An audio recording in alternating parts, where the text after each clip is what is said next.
दोस्तों, आज मैं आपको सुनाने जा रहा हूं मंडली के एक नए सदस्य वसीम अकरम की लिखी कहानी आयत। घर की रसोई से बर्तनों की खड़खड़ आज रोज से ज्यादा थी, यानी मेहमानों के आने का सीधा इशारा। उफ, शबनम ने जल्दी जल्दी अपना काजल थोड़ा और गहरा किया, फिरोजी स्कार्फ गले में लपेटा और स्कूटर की चाबी लेकर निकलने लगी। अभी कमरे से निकल ही रही थी कि मम्मी की आवाज आई, कहीं जाना नहीं शब्बो, बताया था ना आज लड़के वाले आएंगे। शबनम के पैर जैसे कमरे की फर्श पे जम गए, उठाने से भी नहीं उठ रहे थे, मानो उन पे टनों बोझ बांध दिया हो किसी ने। वो गुस्से और खींच से भर गई। उसको नहीं रुकना घर, आज तो बिल्कुल नहीं। वैसे भी आज संडे था, शॉपिंग का प्लान बना रखा था। महीनों गुजर गए थे कपड़े और कॉस्मेटिक्स वगैरह खरीदे हुए। रोज रोज उन्हीं कपड़ों में ऑफिस जाना उसे अच्छा नहीं लग रहा था। एमबीए करने के महीनों बाद एक मैनेजमेंट कंपनी में पहली नौकरी मिली थी उसको, और अभी 1 साल भी पूरा नहीं हुआ था। उम्र को 25वां लगते ही शबनम पर शादी का दबाव बढ़ने लगा था। आए दिन कोई ना कोई रिश्तेदार रिश्ता लेके चला आता। वो बड़ी मुश्किल से शादी टाल पाती। थोड़ी चिड़चिड़ी भी हो गई थी और घर आए हर मेहमान को देखकर कतराने लगी थी। इसके पापा तो कुछ नहीं कहते थे, लेकिन मम्मी अक्सर कहती थी, पढ़ लिख लिया ना, अब जॉब भी मिल गई है, अब क्या दिक्कत है शादी में। शबनम फौरन जवाब देती, मम्मी अभी नहीं, अगले साल। 2 साल से तो तू अगले साल कर रही है, अगले साल कब आएगा तुम्हारा? अगले साल पक्का मम्मी। शबनम इनकार में बस इतना ही बोल पाती थी। माँ बाप हमेशा बस बच्चों का भला ही चाहते हैं, चाहे वो करियर का मामला हो या फिर शादी का। शबनम के माँ बाप को भी फिक्र होनी ही थी कि एक ही बेटी है उनकी, नौकरी करने लगी है, और अब जल्दी से उसका घर भी बस जाए तो वो दोनों मदीना जाकर लब्बैक अल्लाहुम लब्बैक पुकार आए। बेटियां बड़ी हो जाती हैं तो माँ बाप के लिए वक्त बड़ी तेजी से भागने लगता है। हाँ, वक्त ही तो है जिससे लड़की के माँ बाप इतने डरे सहमे रहते हैं कि लोग कहने लगेंगे, उम्र निकलती जा रही है, जल्दी से शादी कर दो इसकी। बेटियां जितनी जल्दी अपने घर जाएं उतना ही अच्छा। आखिर किस बात का डर होता है माँ बाप को? बेटियां जिस घर में जन्म लेती हैं, क्या वो उनका अपना घर नहीं होता? माना कि समाज ऐसा ही है, लेकिन क्या एक बदलाव की कोशिश नहीं की जा सकती? शबनम अपने माँ बाप की इकलौती औलाद थी, बेहद खुश दिल लड़की, अपने काम से काम रखने वाली। उसकी उम्र की और लड़कियों की तरह रोमांटिक गाने, गजलें सुनने वाली, पहनावे और साज सिंगार का खूब शौक रखने वाली। ऐसा नहीं था कि शबनम को शादी करनी नहीं थी, पर हाँ, इतनी जल्दी नहीं। उसे एक तो अभी अपना करियर बनाना था, और दूसरी बात यह कि उसके दिल में अभी प्यार की दबी छिपी ख्वाहिशें अंगड़ाइयां ले रही थीं। वो किसी की मुंतजर थी, यानी उसको इंतजार था कि कोई आकर उसके दिल की नाजुक रगों को छू जाए। शादी के लिए सही वक्त किसी की उम्र थोड़े होती है।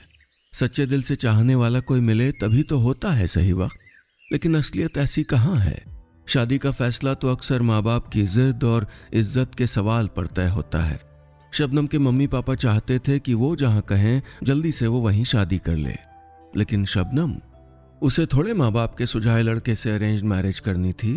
और अच्छा रिश्ता ये क्या होता है भला?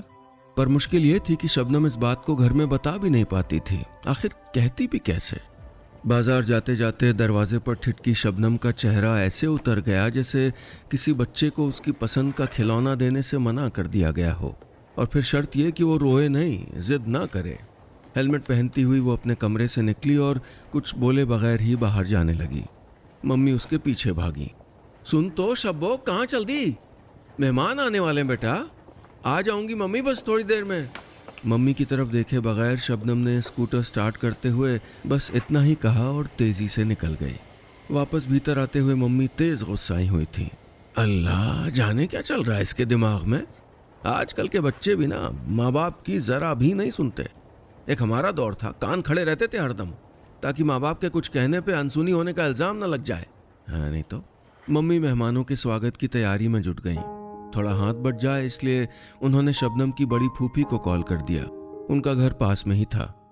हर नया दौर अपने साथ एक नई तहजीब और फिक्र भी लेकर आता है। नौजवान पीढ़ी नई तहजीब के साथ आगे बढ़ती है और पुरानी पीढ़ी फिक्र को साथ लिए चलती है। मम्मी के दौर में लड़कियों की समय पर शादी ही उनका सेटल होना होता था। लेकिन ये तो शबनम का दौर था जहां लड़कियों के लिए नौकरी भी जरूरी थी और अपने प्यार की तलाश भी। ये उम्र ही ऐसी होती है जब आंखों में मोहब्बत के हसीन सपने और दिल के गोशे में खूबसूरत अरमान मचलने लगते हैं। शबनम की आंखें बहुत गहरी थीं, इतनी गहरी कि उसकी उठती निगाहें दबे पांव जाकर हर किसी की जबान से माशाअल्लाह चुरा लाती थीं। पर उसने अपने बारे में पहले कभी सोचा ही नहीं, खुद को कभी वक्त ही नहीं दिया।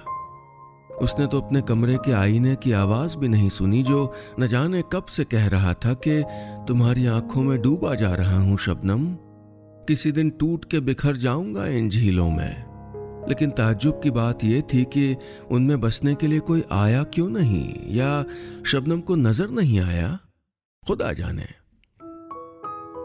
तमन्ना फिर मचल जाए अगर तुम मिलने आ जाओ। शबनम तेज स्पीड से स्कूटर चला रही थी और उसके ईयरफोन में गजल चल रही थी, लेकिन आज उसका मन गजल के बोल की तरफ बिल्कुल भी नहीं था। उसे तो बस मम्मी की ही आवाज सुनाई दे रही थी। इधर शबनम शॉपिंग मॉल में दाखिल हुई और उधर उसके घर पे लड़के की बड़ी बहन और माँ बाप आ पहुंचे। मम्मी और फूफी किचन में नाश्ते के इंतजाम में जुट गईं। फूफी का बेटा अरसलान सबकी खिदमत में किचन और ड्राइंग रूम के बीच भागा दौड़ी करने लगा।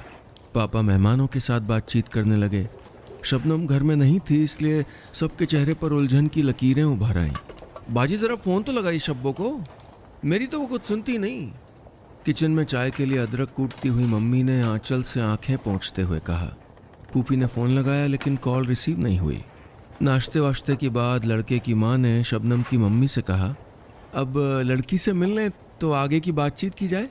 मम्मी, पापा, फूफी और अरसलान सब एक दूसरे की ओर देखने लगे। घबरा तो वो पहले से ही रहे थे। मम्मी ने लरजती जबान से कहा, वो बस ऑफिस से आती होगी, कुछ ज़रूरी काम पड़ गया था ना। हाँ बाजी, वो बस आती होगी। अरसलान ज़रा फ़ोन तो लगा शबनम को, जाम भी तो बहुत लगता है। फूफी ने मम्मी के बहाने को एक मुहाना तो दिया, लेकिन काफ़ी देर तक न तो शबनम का फ़ोन रिसीव हुआ और न ही वो आई। मम्मी और फूफी ने कई दफ़ा कॉल किया। जैसे जैसे वक्त बीत रहा था, मेहमानों की नाराजगी का डर भी हावी हो रहा था। हुआ भी यही। घंटे भर बाद भी जब शबनम घर नहीं पहुंची तो मेहमान नाराज होकर चले गए। 6 बजने वाले थे जब शबनम मॉल से शॉपिंग करके बाहर आई। उसने पर्स से मोबाइल निकाला तो देखा कि मम्मी और फूफी की कुल 17 मिस्ड कॉल पड़ी थी। उसने मम्मी को कॉल बैक किया, लेकिन उन्होंने गुस्से में फ़ोन नहीं उठाया। वो समझ गई कि बात बिगड़ गई लगती है। फिर उसने फूफी को फ़ोन लगाया। उन्होंने अच्छी खासी डांट लगा दी। कहाँ है तू और फ़ोन क्यों नहीं उठा रही इतनी देर से? कितना नाराज़ होके गए वो लोग, कुछ पता है तुमको?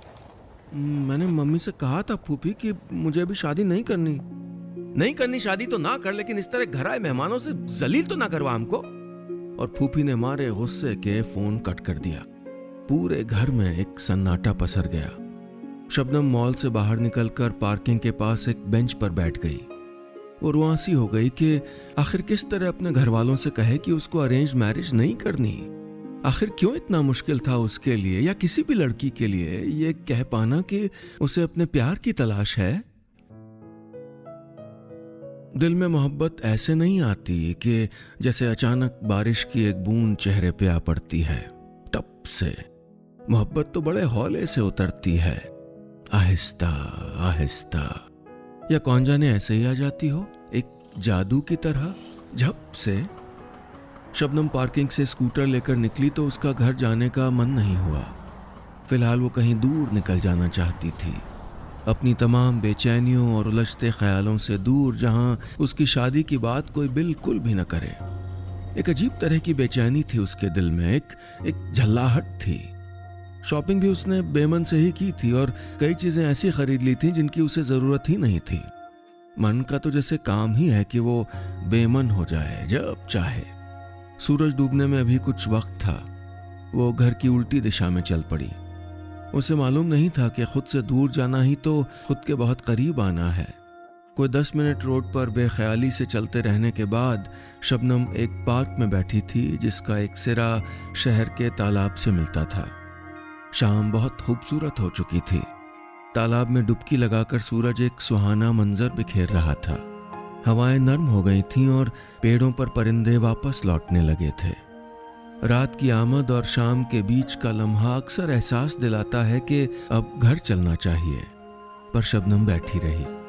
वहीं पास में कुछ लड़के लड़कियां तफरीह कर रहे थे। वो पानी में डूब रहे लाल सूरज को देखने लगी। कितना सुकून था उस लम्हे में। एक पल के लिए वो जैसे सब कुछ भूल गई थी। तभी पानी पर एक अक्स उभरा और फिर मिट गया। वो चौंक के पलटी। किसका अक्स था? उसकी नज़र एक लड़के पर पड़ी जो उसके पीछे से गुजरकर अब वहीं पास में बैठकर उसी की तरह पानी को एकटक देख रहा था। उसने हेडफोन लगा रखा था, शायद कोई गाना सुन रहा था। तभी उस लड़के ने सर घुमाया और एक लम्हे के 10वें हिस्से के लिए दोनों की निगाहें मिली। ऐन उसी वक्त शबनम का मोबाइल बज उठा। अचकचाकर उसने कॉल डिस्कनेक्ट कर दी और तालाब की तरफ देखने लगी। शबनम ने हौले से फिर उसकी ओर नज़र घुमाई। लड़का अब भी उसकी तरफ देख रहा था। वो झुंझलाकर फिर वापस पानी की तरफ देखने लगी। कुछ देर पहले जो लम्हा सुकून भरा था, अब वही लम्हा उसे परेशान करने लगा। इतने बड़े पार्क में इसे यहीं आके बैठना था। उसे कोफ्त होने लगी। वो उठ के स्कूटर के पास चली गई।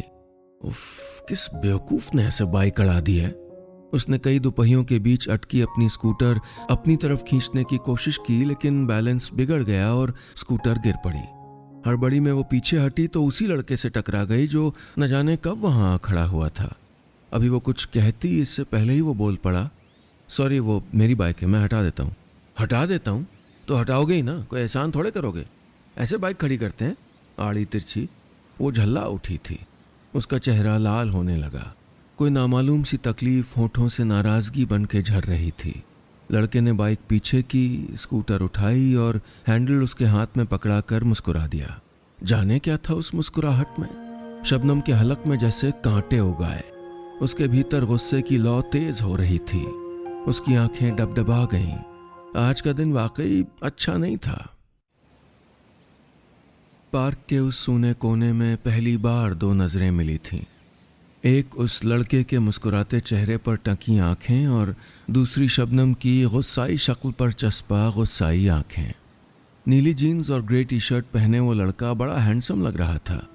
उसकी टी शर्ट पर नीली पीली तितलियां ऐसे उड़ रही थीं मानो उसकी हल्की दाढ़ी मूंछों पर अभी आकर बैठ जाएंगी। उसने एक हाथ में ब्रेसलेट पहन रखी थी। भोले वाले चेहरे के साथ शरीर से वो जितना फिट एंड फाइन था, उतना ही अंदर से यानी सुकून से भरा हुआ था।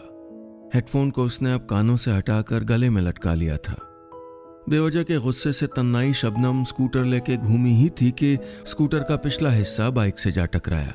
अरे अरे अरे, ध्यान से, कहते हुए वो लड़का बाइक की तरफ लपका। बाइक तो नहीं गिरी, लेकिन लड़खड़ाने से शबनम का सामान बिखर गया। वो झल्ला गई और स्कूटर स्टैंड पे लगा के पंजों के बल बैठ के कैरी बैग्स उठाने लगी। गुस्से में उसने लड़के की ओर देखा जो दबे होठों से मुस्कुरा रहा था। हंस क्यों रहे हो? इसमें हंसने जैसा क्या है? शबनम ने खींच के कहा। हंस नहीं रहा, बस मुस्कुरा रहा हूँ। वो लड़का घुटने के बल बैठ गया और एक कैरी बैग उसे पकड़ाते हुए बेहद नर्म लहजे में पूछा, कभी गौर से चेहरा देखा है अपना? शबनम को ऐसे वक्त इस तरह के सवाल की बिल्कुल भी उम्मीद नहीं थी।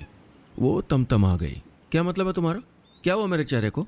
मतलब ये कि बहुत खूबसूरत है तुम्हारा चेहरा, लेकिन ये जो तुम्हारा गुस्सा है ना, वो तुम्हारे चेहरे को बिगाड़ रहा है। एक पल के लिए एकदम सन्नाटा छा गया। पार्क में हवाओं की सरसराहट जैसे थम सी गई। कहीं कोई शोर नहीं, कहीं कोई उलझन नहीं। लड़का जरा सा शबनम की ओर झुका और हौले से बोला, और तुम्हारी आंखें जिनमें इतना गुस्सा लिए घूम रही हो, वो तो और भी खूबसूरत हैं, बिल्कुल आयतों की तरह। शबनम का गुस्सा ठंडा हो गया, जैसे आग पर किसी ने छप से पानी डाल दिया हो।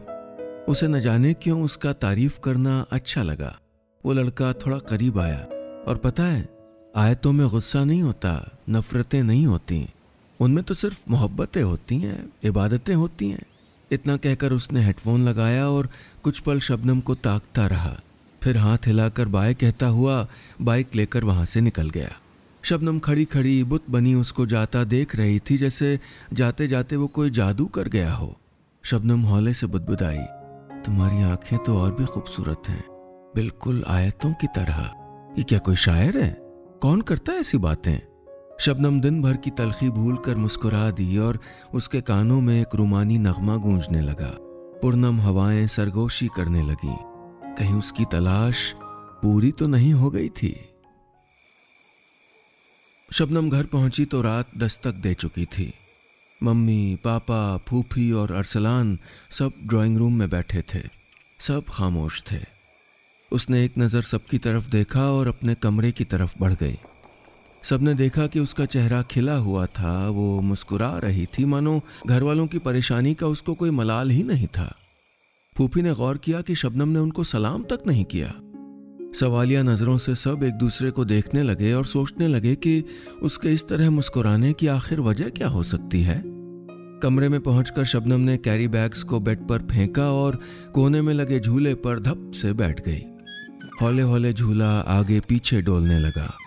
उसका चेहरा अलसुबह बागीचे में खिले लाल गुलाब जैसा खिल उठा था। उसकी आंखों में लड़के का चेहरा तैर रहा था। उसका बेचैन दिल खुद से सवाल जवाब करने लगा।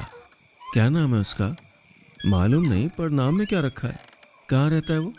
नहीं मालूम, पर शायद खोज लूंगी। करता क्या है? शबनम बुदबुदाई। कुछ भी न करता हो, मगर मुझको यकीन है कि प्यार करना तो वो अच्छी तरह जानता होगा। धड़कते दिल से उठते इन एहसासों के साथ शबनम झूले से उतरकर आईने की तरफ भागी।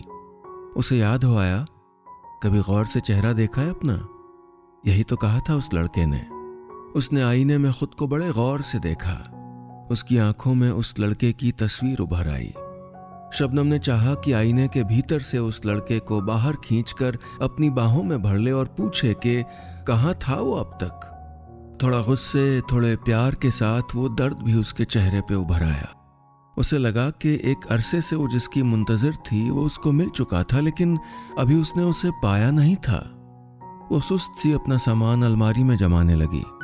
अचानक उसे लगा जैसे वो लड़का ठीक उसके पीछे आ खड़ा हुआ हो और कह रहा हो, और पता है, आयतों में गुस्सा नहीं होता, नफरतें नहीं होती, उनमें तो सिर्फ मोहब्बतें होती हैं, इबादतें होती हैं। एकदम से चौंक कर वो पीछे पलटी, लेकिन वहां कोई नहीं था। उसकी निगाह बेड पर बिखरे सामानों में झांक रहे एक ब्रेसलेट पर पड़ी। शॉपिंग मॉल से तो उसने कोई ब्रेसलेट लिया नहीं था, फिर ये कहां से आया? शबनम ने झट से उसको उठाकर अपनी हथेली में छुपा लिया। आहिस्ता से अपनी मुट्ठी खोली। ब्रेसलेट पर लिखा था जमाल। नाम देखकर वो कुछ इस अदा से मुस्कुराई जैसे उसने अपनी जिंदगी की सबसे कीमती चीज पा ली हो। चीज कीमती भी थी, आखिर उसकी तलाश मुकम्मल हो चुकी थी और उसके दिल की नाजुक रगों पर एक नाम दर्ज हो चुका था। उसे यकीन था कि अब अता पता भी लग ही जाएगा।